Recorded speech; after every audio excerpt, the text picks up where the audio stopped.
Surati Agustina. Saya mahasiswa Unipa, Prodi Pendidikan Luar Biasa, mata kuliah Bimbingan Konseling Anak Berkebutuhan Khusus. Dosen pengampu Ibu Sugihartati. Video ini untuk memenuhi tugas UAS tahap 1 tentang anak cerdas istimewa. Di dalam tugas ini ada sebuah kasus tentang anak cerdas istimewa. Identitas klien, anak cerdas istimewa, anak tunggal, kelas 5 SD, mengalami penurunan akademik, semangat sekolah, dan mogok sekolah. Kalau mau sekolah, anak ini selalu mengalami kram di perut. Penyebabnya, dia mendapatkan bullying dari gurunya, yaitu guru agama, karena si anak tidak bisa mengaji. Dan gurunya ini seringkali memperlakukan dia di depan teman-temannya, sehingga teman-temannya juga ikut membullying dia. Dan pertanyaannya, yang pertama, bagaimana sikap dan tindakan seandainya saya sebagai orang tua? Yang kedua, bagaimana sikap dan tindakan seandainya saya sebagai konselor?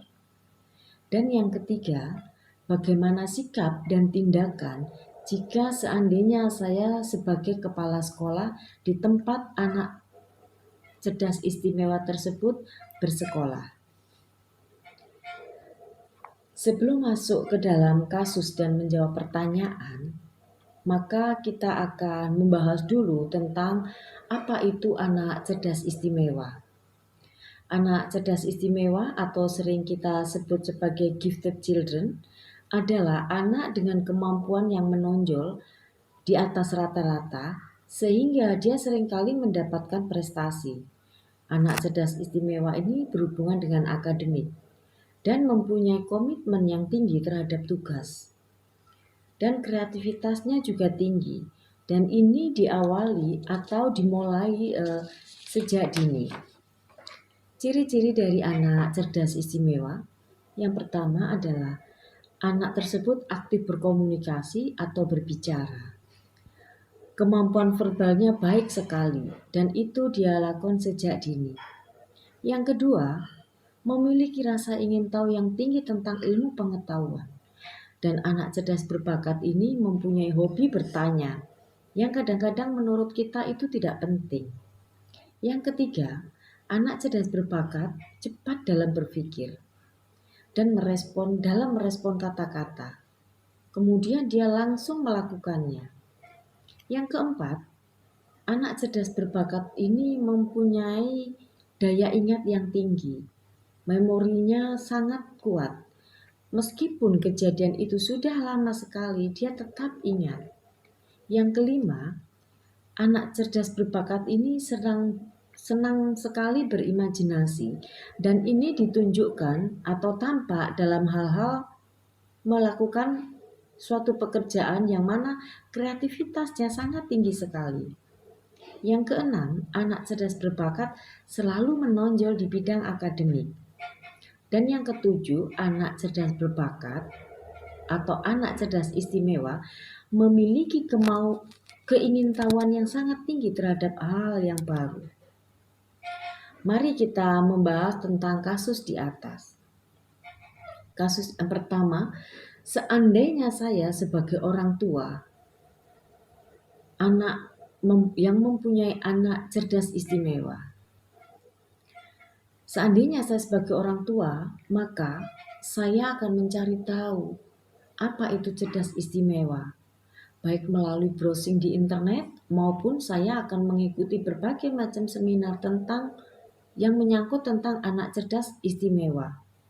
Dan saya juga akan mendatangi seorang psikolog atau sejenisnya untuk mengetahui dan berkonsultasi apa dan bagaimana cara menangani anak cerdas istimewa, yang mana bertujuan supaya saya bisa memahami dan menerapkan pola asuh yang benar kepada anak saya yang cerdas istimewa tersebut. Sehingga saya bisa mengerti dan paham terhadap apa yang membuat anak saya senang, apa yang membuat anak saya sedih, dan apa yang membuat anak saya takut. Sehingga pada saat anak saya menghadapi suatu permasalahan, baik itu di rumah maupun di lingkungan sekolah, saya bisa membantu anak saya tersebut untuk keluar dari permasalahan yang dia hadapi. Dan yang tidak kalah pentingnya lagi, saya harus cari tahu ciri-ciri dan karakteristik anak cerdas istimewa. Dan saya juga harus sangat bisa memahami karakter dari anak saya sendiri. Dan untuk menindaklanjuti kasus bullying terhadap anak cerdas istimewa di atas, yang akan saya lakukan adalah satu, kita akan mengadakan pendekatan dengan cara menyamakan persepsi dengan anak tersebut. Saya sebagai orang tua akan masuk ke dalam dunia si anak, dalam arti kita mengikuti hobinya, terlibat di dalam hobinya. Kemudian kita ajak bermain bersama. Dan yang kedua, setelah kita sudah bisa menyamakan persepsi, maka kita bisa mengajak bicara anak tersebut dari hati ke hati. Atau kita ajak bercerita bersama. Dari situ kita bisa masuk ke permasalahan yang sedang dihadapi tanpa menyalahkan siapapun. Yang ketiga, kita bisa melibatkan sang anak untuk mencari solusi yang tepat dari permasalahan yang sedang dihadapi. Misalnya, kita menanyakan kepada sang anak, apa sang anak mempunyai ide atau usulan-usulan terhadap permasalahan yang sedang dihadapi. Yang keempat, setelah anak bisa memberikan ide atau usulan, maka kita bisa membahasnya bersama-sama. Sekaligus kita memberikan masukan-masukan dan jalan keluar dari masalah tersebut. Yang kelima, selalu memberikan motivasi agar sang anak tetap semangat dalam menghadapi permasalahan yang sedang dihadapi. Dan yang keenam, kita juga bisa memberikan reward pada saat atau setelah dia bisa melewati masa-masa sulit, atau dalam hal ini setelah dia bisa keluar dari permasalahan yang dia hadapi. Kita bisa memberikan reward, dan reward itu tidak harus mahal. Kita bisa memberikan dari hal-hal yang dia sukai atau makanan yang dia sukai. Kemudian kita berikan pelukan, kita berikan ciuman. Dan yang tidak kalah pentingnya lagi, kita bisa memuji anak kita dan memberikan kata-kata yang membuat dia menjadi lebih percaya diri lagi. Yang kedua, seandainya saya sebagai konselor, yang akan saya lakukan adalah satu, menampung keluhan-keluhan dan menjawab pertanyaan-pertanyaan dari orang tua. Kedua, saya akan memberikan pengertian dan karakteristik tentang anak cerdas istimewa kepada orang tua agar mereka paham dan mengerti akan kondisi sang anak tersebut. Yang ketiga, saya akan memberikan masukan cara pola asuh dan cara memperlakukan anak cerdas istimewa tersebut. Yang keempat, memberitahukan kepada orang tua tentang masalah-masalah yang sering dialami oleh anak-anak cerdas istimewa. Yang pertama adalah anak cerdas istimewa mempunyai sensitivitas yang sangat tinggi. Contohnya, karena dia mempunyai intelijensi yang tinggi, verbalnya bagus, kosakatanya banyak, melebihi anak-anak seusianya, maka apa yang diomongkan oleh anak cerdas istimewa tersebut kadangkala sulit dimengerti oleh teman-teman sebayanya. Yang kedua adalah perfeksionis. Anak cerdas berbakat ini sangat perfect sekali, dalam arti apa yang dia kerjakan, segala sesuatu yang dia kerjakan, dia merasa bahwa apa yang dikerjakan harus selalu sempurna. Yang ketiga adalah kurangnya keterampilan bersosialisasi atau kurangnya keterampilan dalam sosialisasi.